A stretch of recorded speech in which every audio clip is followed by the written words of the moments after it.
Dan Ashe's confirmation as the 16th Director of the U.S. Fish and Wildlife Service is a milestone for the agency and the culmination of a lifelong dream.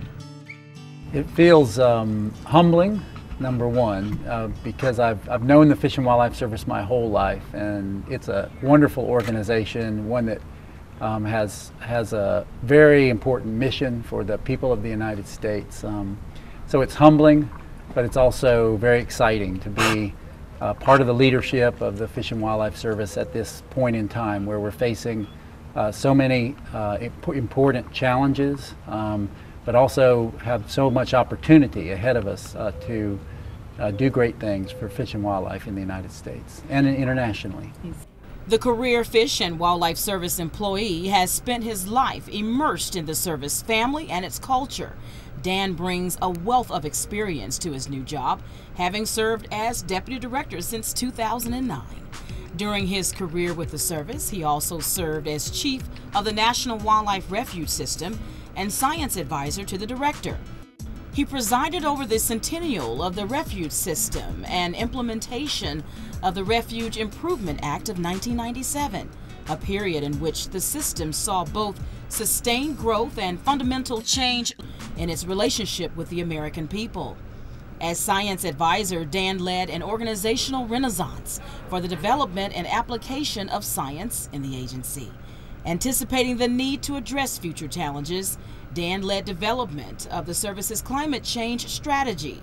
His experience on Capitol Hill and as the service's Assistant Director for External Affairs provided him with a keen appreciation for the crucial role of partnerships in addressing landscape-level conservation challenges.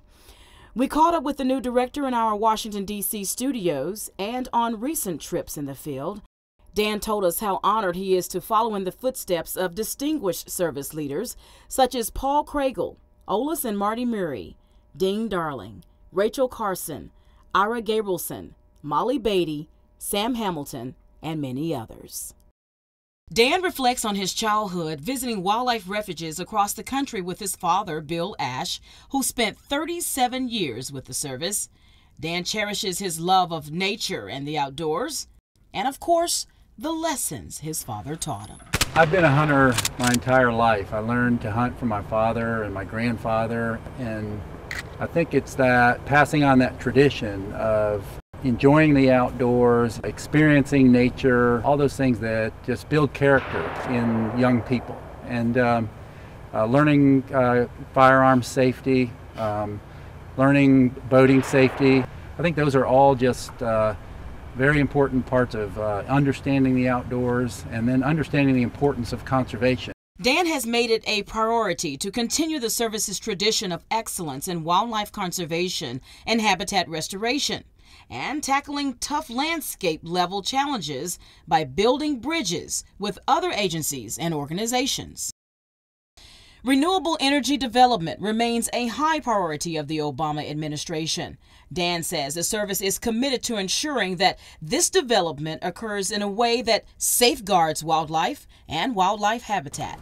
Renewable energy is going to be a national priority, certainly for the sake of energy security and national security, but it's also a conservation priority as well. Our nation needs to move away from its reliance on fossil fuels as the foundation for our economy.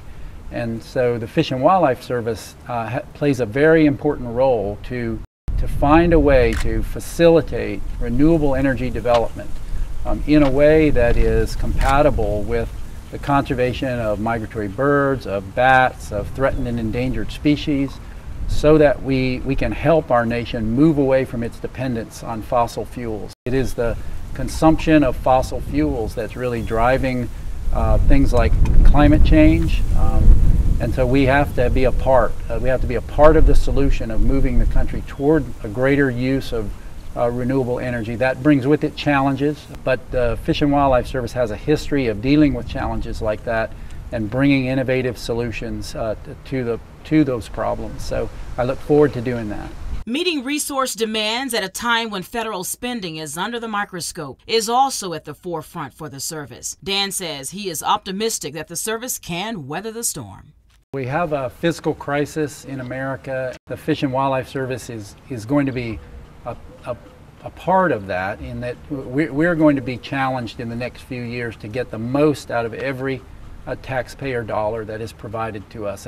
But I think the Fish and Wildlife Service has a history of doing that, of accomplishing great things with a very minimal amount of resources. And part of that is the depth of our partnerships with great organizations like Audubon Society and Ducks Unlimited and Wild Turkey Federation and the National Wildlife Federation and others.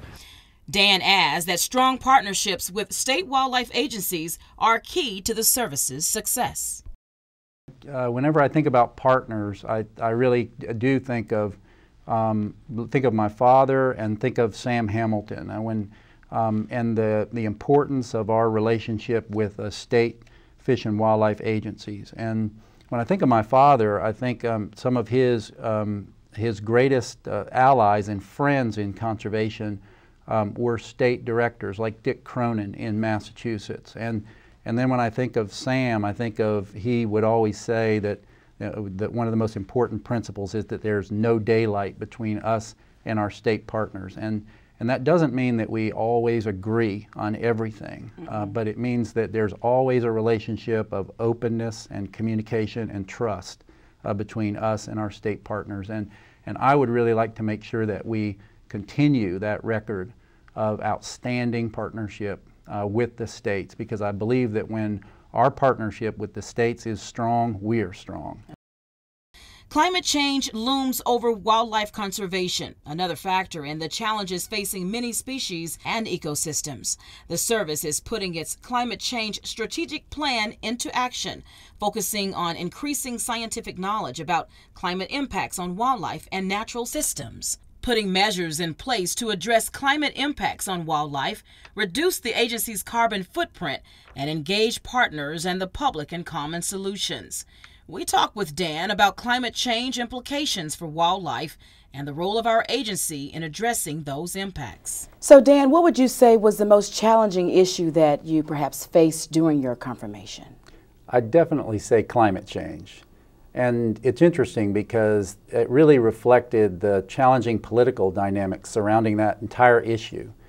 The Senate Environment and Public Works Committee, which handles confirmation for the Fish and Wildlife Service Director, is led by Chairman Barbara Boxer and Ranking Republican Senator Jim Inhofe.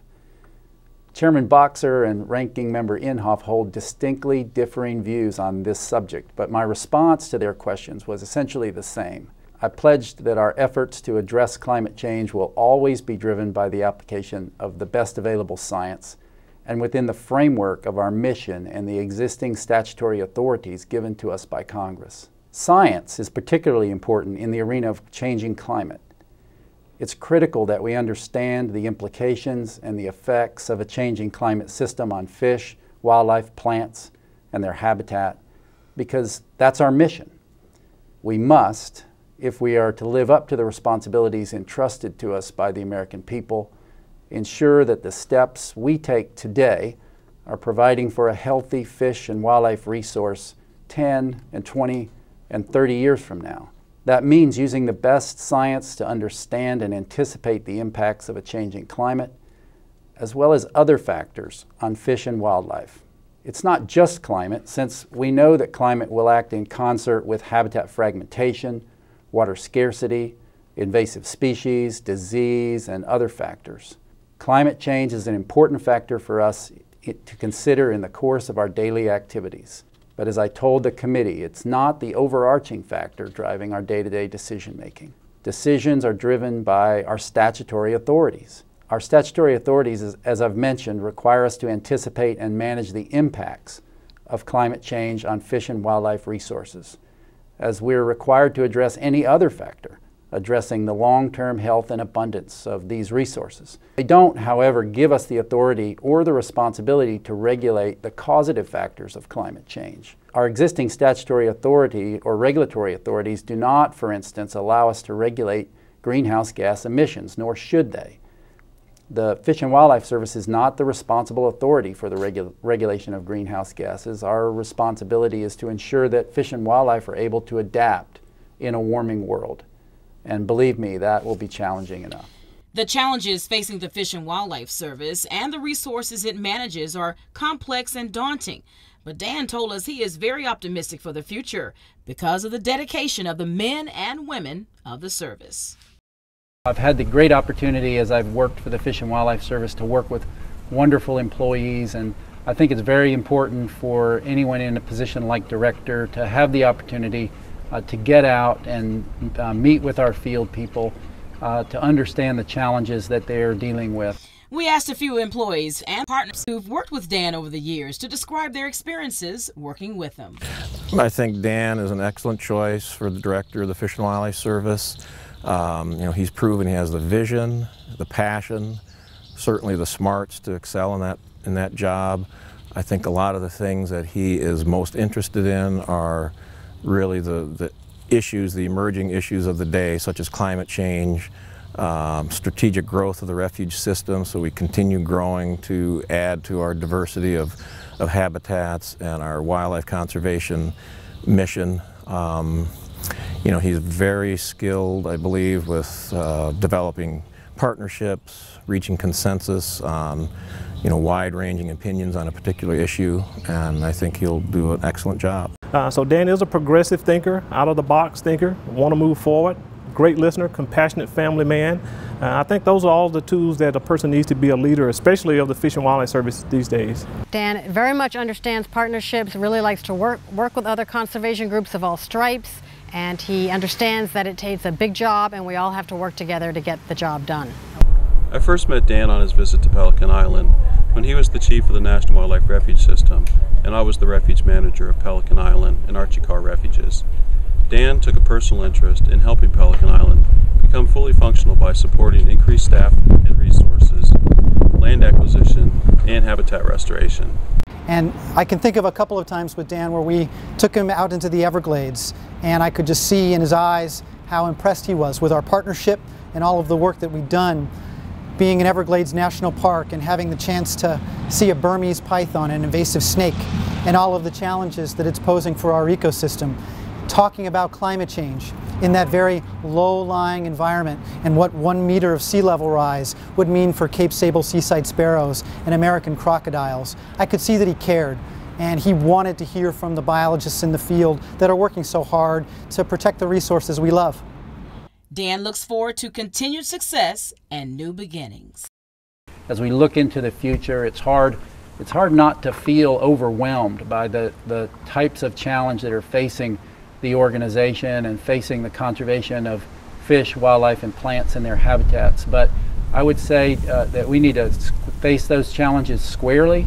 We need to build the scientific capacity and understanding so that we can identify the most important work to do. We need to build a partnership is more important than ever. But we need to maintain a spirit of optimism that we can deal with these challenges if we put ourselves to the work. And that's what the Fish and Wildlife Service has always done in the past, and I'm confident that we're going to do that in the future. In Washington, Kim Benton, U.S. Fish and Wildlife Service, Department of the Interior.